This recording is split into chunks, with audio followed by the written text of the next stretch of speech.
देव उठनी एकादशी पर जिस घर में खाई जाती है यह दो चीज़ें, साल भर बरसता है, धन दौड़ी चली आती है। माता लक्ष्मी। जय श्री कृष्ण राधे। देव उठनी एकादशी पर जिसमें खाई जाती है यह दो चीज़ें, उस घर में कभी नहीं होती है धन की कमी। हिंदू धर्म में देव उठनी एकादशी का बड़ा ही विशेष महत्व होता है। कार्तिक मास के शुक्ल पक्ष में आने वाली एकादशी तिथि को देव उठनी एकादशी कहा जाता है। देव उठनी एकादशी को पौंड्रिक एकादशी और देव उत्थान एकादशी के नाम से भी जाना जाता है। यह कार्तिक मास के शुक्ल पक्ष की एकादशी तिथि को मनाई जाती है। इस दिन भगवान विष्णु 4 माह के बाद योग निद्रा से जागते हैं। उसके साथ ही चतुर्मास का समापन होता है। देव उठनी एकादशी के दिन फिर से शादी, विवाह, मुंडन, संस्कार, सगाई समेत सभी मांगलिक कार्यों की शुरुआत हो जाती है। देव उठनी एकादशी के अगले दिन दशमी तिथि में तुलसी विवाह का आयोजन कराया जाता है। भगवान विष्णु के शालिग्राम अवतार से माता तुलसी का विवाह होता है, जिस दिन को तुलसी विवाह के नाम से भी जाना जाता है। धार्मिक मान्यताओं के अनुसार तुलसी विवाह के आयोजन से घर में सुख, समृद्धि और खुशहाली आती है। कार्तिक मास में तुलसी के पौधे की पूजा अर्चना भी शुभ फलदायी माना गया है। धार्मिक मान्यता है कि सभी एकादशियों में सर्वश्रेष्ठ मानी जाने वाली इस देव उठनी एकादशी का व्रत करने वालों को स्वर्ग और वैकुंठ की प्राप्ति होती है।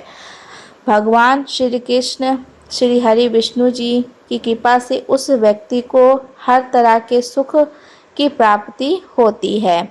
उसके जीवन में कभी भी किसी भी तरह की समस्या नहीं आता है। हालांकि आपको देव उठनी एकादशी के दिन कुछ बातों का ध्यान रखना भी बहुत बेहद ज़रूरी होता है। शास्त्रों में कुछ ऐसे नियमों का वर्णन किया गया है जिन नियमों का पालन हर व्यक्ति को देव उठनी एकादशी के दिन करना चाहिए। अगर आप इन नियमों का पालन नहीं करते हैं तो भगवान श्री हरि विष्णु जी आपसे रुष्ट हो सकते हैं और आपको शुभ परिणाम की जगह अशुभ परिणाम देखने को मिल सकते हैं। आपका जीवन दुर्भाग्य में बदल सकता है। इसके अलावा दो शास्त्रों में कुछ ऐसी चीज़ों का वर्णन किया गया है जिन चीज़ों का भोग आप देव उठनी एकादशी पर भगवान श्री हरि विष्णु जी को लगाते हैं और उस प्रसाद को सभी में वितरित करते हैं, साथ ही स्वयं भी ग्रहण करते हैं, तो आपको भगवान विष्णु की असीम कृपा प्राप्त होती है। आपकी रसोई हुई कीमत जाग उठती है, आपके अन्न धन के भंडार भर जाते हैं और आपको जीवन में किसी भी समस्या का सामना नहीं करना पड़ता है। इसके अलावा कुछ चीज़ें ऐसी भी हैं जिनका सेवन देव उठनी एकादशी पर बिल्कुल भी नहीं करना चाहिए, क्योंकि इन चीज़ों का सेवन करना अशुभ माना जाता है। अगर आप इन चीज़ों को सेवन देव उठनी एकादशी पर कर लेते हैं तो भगवान श्री हरि विष्णु आपसे रुष्ट हो सकते हैं और आपको अशुभ परिणाम की जगह गंभीर परिणाम देखने को मिलते हैं। इस वीडियो के माध्यम से मैं आप सभी को बताऊंगी कि इस बार साल 2024 में देव उठनी एकादशी कब है, देव उठनी एकादशी की पूजा विधि क्या है और इस दिन का महत्व क्या है। इसके अलावा देव उठनी एकादशी पर किन चीज़ों का सेवन नहीं करना चाहिए और भगवान विष्णु को किस चीज़ का भोग लगाना चाहिए और किन चीज़ों का सेवन देव उठनी एकादशी पर बिल्कुल भी नहीं करना चाहिए। इस वीडियो में आपको देव उठनी एकादशी के बारे में संपूर्ण जानकारी मिलेगी। इस वीडियो को देखने के बाद आपको कोई और वीडियो देखने की भी ज़रूरत नहीं पड़ेगी। लेकिन इससे पहले अगर आप भी चाहते हैं कि जगत के पालनहार भगवान श्री हरि विष्णु जी का आशीर्वाद आप पर और आपके परिवार पर सदैव बना रहे, तो इस वीडियो को लाइक और चैनल को सब्सक्राइब कर लें और कमेंट बॉक्स में सच्चे दिल से जय श्री हरि विष्णु लिखकर अपनी हाजिरी ज़रूर लगाएं। तो चलिए सबसे पहले जानते हैं कि इस बार साल 2024 में देवउठनी एकादशी कब है? हिंदू पंचांग के अनुसार इस साल 2024 में कार्तिक मास की शुक्ल पक्ष की एकादशी 12 नवंबर को रखा जाएगा। आइए अब जानते हैं कि देवउठनी एकादशी की पूजा विधि के बारे में। देवउठनी एकादशी के पवित्र दिन पर सुबह ब्रह्म मुहूर्त में उठकर स्नान करना चाहिए और भगवान विष्णु के व्रत का संकल्प लें।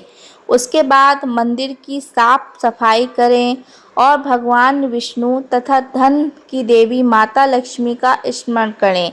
फिर भगवान को पंचामृत से स्नान कराएं, साथ ही हल्दी या गोपी चंद का तिलक लगाएं। उसके बाद भगवान विष्णु को पीले फूलों की माला, मिठाई, फल और तुलसी के पत्ते चढ़ाएं।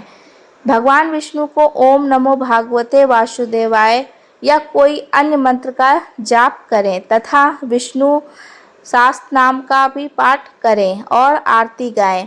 पूरे दिन व्रत का पालन करने के बाद रात में भगवान का भजन कीर्तन करते हुए जागरण करें। उसके बाद सुबह पूजा पाठ के बाद व्रत का पारण कर लें। तो यह देवउठनी एकादशी की पूजा विधि। चलिए अब जानते हैं देवउठनी एकादशी के महत्व के बारे में। देवउठनी एकादशी को सभी एकादशियों में से सबसे सर्वश्रेष्ठ एकादशी माना जाता है। पौराणिक मान्यताओं के अनुसार जिस मनोरथ का फल त्रिलोक में ना मिल सके वह देवउठनी एकादशी का व्रत करके प्राप्त किया जा सकता है। देवोत्थान अर्थात देवउठनी एकादशी से पूर्णिमा तक भगवान शालिग्राम एवं तुलसी माता का विवाह उत्सव का पर्व मनाया जाता है। देवउठनी एकादशी पर जगत के पालनहार भगवान श्री हरि विष्णु की विशेष पूजा करके उन्हें योग निद्रा से जगाया जाता है। खास बात यह है कि इसी दिन के चतुर्मास भी समाप्त हो जाता है। मानता है कि कार्तिक मास में श्री हरि जल में निवास करते हैं। ऐसे में इस दौरान गंगा जल की पूजा में प्रयोग और उसका सेवन करना अत्यंत ही शुभ माना गया है और देवउठनी एकादशी के साथ सभी शुभ कार्यों की शुरुआत हो जाती है। इस दिन शालिग्राम के साथ माता तुलसी का विवाह होता है और इस दिन तुलसी पूजा का विशेष महत्व होता है। इस दिन तुलसी और शालिग्राम की पूजा करने से पितृदोष का दूर होता है। इसके अलावा देवउठनी एकादशी व्रत करने से व्यक्ति की कुंडली में चंद्रमा की स्थिति मजबूत होती है। तो यह थी देवउठनी एकादशी के महत्व की जानकारी। आइए अब जानते हैं देवउठनी एकादशी पर किन चीज़ों का सेवन करने से और किन चीज़ों का भोग भगवान श्री हरि विष्णु जी को लगाने से सुख संपत्ति और धन ऐश्वर्य की प्राप्ति होती है। सिंघाड़े का भोग। सिंघाड़ा माता लक्ष्मी को बेहद प्रिय है, इसलिए देवउठनी एकादशी के दिन भगवान विष्णु को सिंघाड़े का भोग ज़रूर लगाएं। भोग लगाने के बाद उस प्रसाद को सभी में वितरित करें और स्वयं भी ग्रहण कर लें। ऐसा कहा जाता है कि भगवान विष्णु को सिंघाड़े के भोग लगाने से माता लक्ष्मी बेहद प्रसन्न होती हैं। साधक को माता लक्ष्मी की असीम कृपा प्राप्त होती है, जिससे साधक को अन्न धन के भंडार भर जाते हैं। तिल का भोग। धार्मिक मान्यताओं के अनुसार देवउठनी एकादशी के पवित्र दिन पर भगवान श्री हरि विष्णु जी को तिल का भोग लगाने से व्यक्ति को सभी पापों से छुटकारा मिल जाता है। इस दिन तिल का विशेष महत्व बताया गया है, इसलिए इस दिन तिल का दान जरूर करें। ऐसा करने से व्यक्ति कभी भी नरक में नहीं जाता है। गन्ने का भोग। देवउठनी एकादशी के दिन तुलसी विवाह भी होता है, इसलिए गन्ने का मंडप बनाकर पूजा की जाती है और भगवान विष्णु को भी भोग लगाया जाता है। धार्मिक मान्यताओं के अनुसार ऐसा कहा जाता है कि भगवान विष्णु को गन्ना चढ़ाने से सुख शांति की प्राप्ति होती है। साथ ही जीवन में किसी भी प्रकार की समस्या का सामना नहीं करना पड़ता।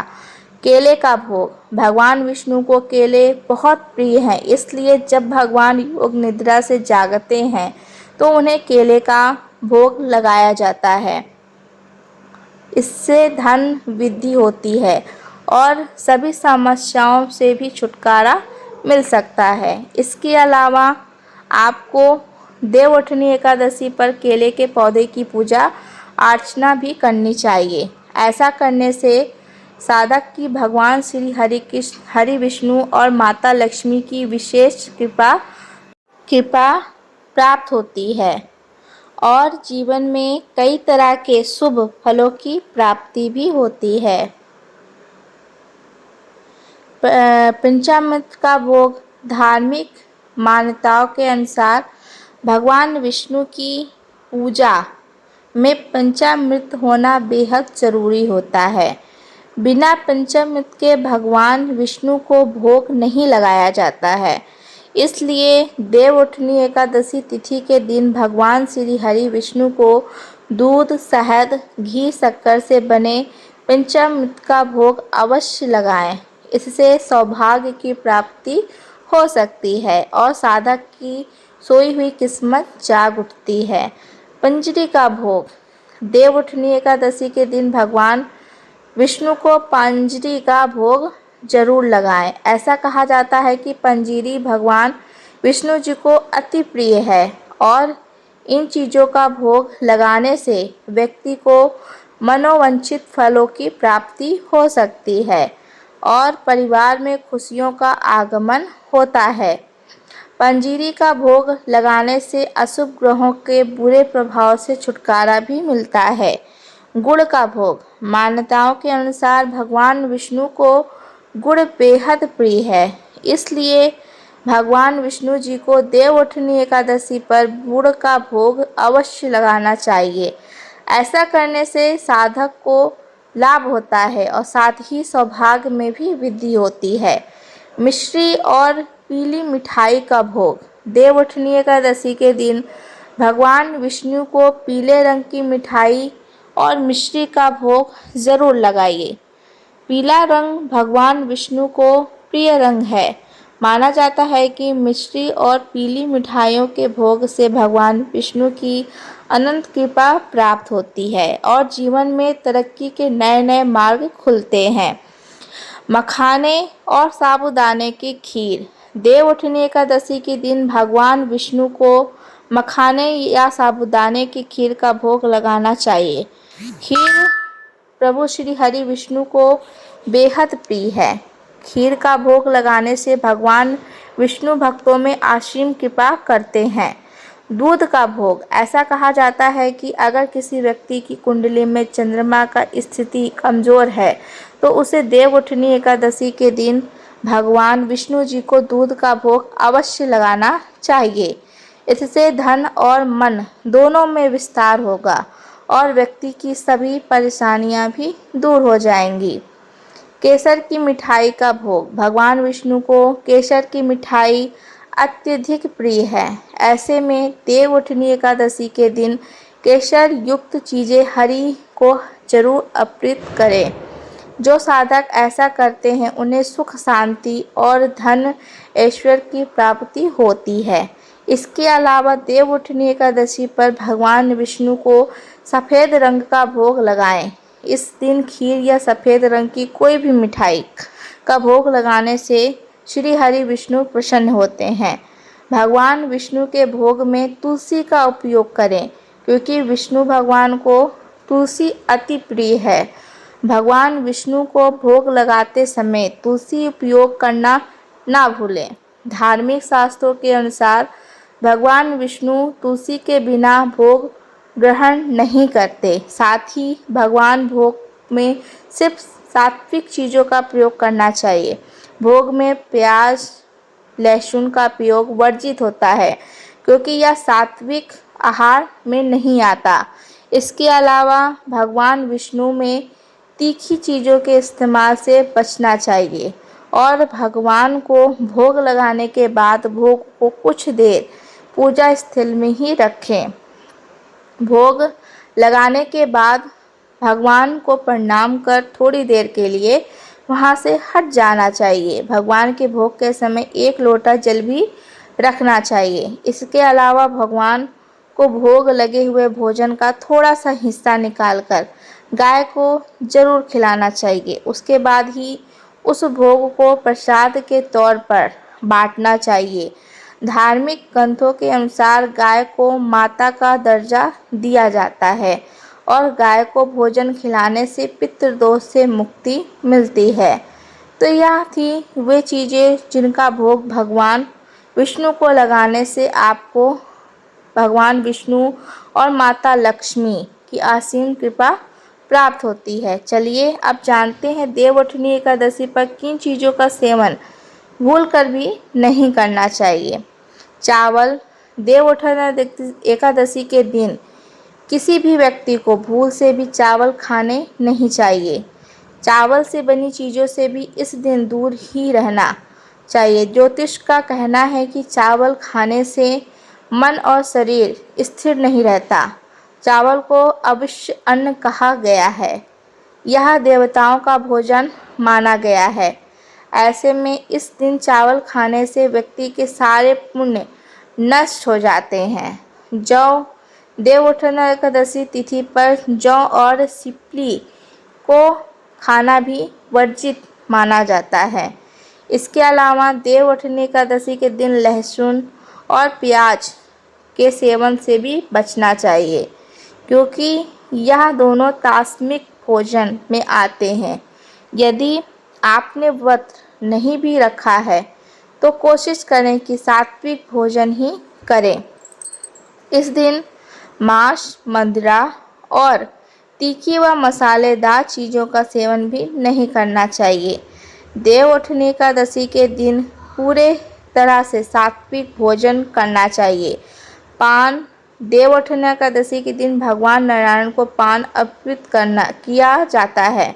ऐसे में व्यक्ति को पान नहीं खाना चाहिए, नहीं तो भगवान श्री हरि विष्णु आपसे नाराज हो सकते हैं और आपके शुभ परिणाम की जगह अशुभ परिणाम देखने को मिल सकते हैं, जिससे आपका जीवन दुर्भाग्य में भी बदल सकता है और जीवन भर कठिनाइयों का सामना करना पड़ सकता है। चने की दाल। दोस्तों, यह देवउठनी एकादशी तिथि के दिन मसूर दाल, चना दाल, उड़द दाल, गोभी, गाजर, शलगम, पालक का साग आदि का सेवन नहीं करना चाहिए। साथ ही इस दिन शारीरिक व मानसिक तौर पर किए जाने वाले बुरे कार्यों को भी करने से बचना चाहिए, क्योंकि शास्त्रों में देवउठनी एकादशी को मोक्षदायिनी तिथि भी कहा गया है। इसलिए देवउठनी एकादशी तिथि के दिन इन चीज़ों का भी सेवन बिल्कुल भूल कर भी ना करना चाहिए, वरना आपका जीवन दुर्भाग्य में बदल सकता है। बैगन। शास्त्रों में बैगन को अशुभ माना गया है। ऐसे में देवउठनी एकादशी पर बैगन का भी सेवन नहीं करना चाहिए। ऐसा माना जाता है कि इस माह में पितृदोष संबंधित बीमारी होने का खतरा रहता है और बैगन पितृदोष बढ़ाता है। इसके अलावा देवउठनी एकादशी पर ब्रह्मचर्य का पालन करना चाहिए और बैगन काम प्रवृत्ति को बढ़ाता है। इसके लिए कार्तिक माह में धार्मिक दृष्टि से बैगन खाना उचित नहीं है। उत्तेजना वादक होने की वजह से बैगन को धार्मिक दृष्टि से अशुद्ध माना गया है। अगर आप गलती से भी देवउठनी एकादशी पर बैगन का सेवन कर लेते हैं तो आपको शुभ परिणाम की जगह अशुभ परिणाम देखने को मिलते हैं, जिससे आपका जीवन दुर्भाग्य में भी बदल सकता है और आपकी आर्थिक तंगी जैसी समस्याओं का भी सामना करना पड़ सकता है। दूसरे घर का भोजन। देवउठनी एकादशी के दिन किसी दूसरे के घर का भोजन नहीं करना चाहिए, यहाँ तक कि दूसरे के घर का पानी भी नहीं पीना चाहिए। ऐसा करना अशुभ माना जाता है। ऐसा करने से आपके घर में नकारात्मक ऊर्जा का वास होता है, जिससे घर में अशांति का माहौल बना रहता है। बासी भोजन। गीता में बासी भोजन को तामसिक और रोग वर्धक बताया गया है। ऐसा भोजन को अपवित्र की श्रेणी में रखा गया है, इसलिए बासी और जला हुआ भोजन देवउठनी एकादशी व्रत के दौरान नहीं खाना चाहिए। अगर आप व्रत नहीं भी रख रहे हैं तब भी आपको देवउठनी एकादशी पर बासी भोजन नहीं करना चाहिए। तो यह थी वे चीज़ें जिनका सेवन देवउठनी एकादशी पर बिल्कुल भी नहीं करना चाहिए। अगर वीडियो अच्छी लगी हो तो वीडियो को लाइक एंड शेयर अवश्य करें। मिलते हैं फिर एक नई वीडियो के साथ, तब तक के लिए राधे राधे।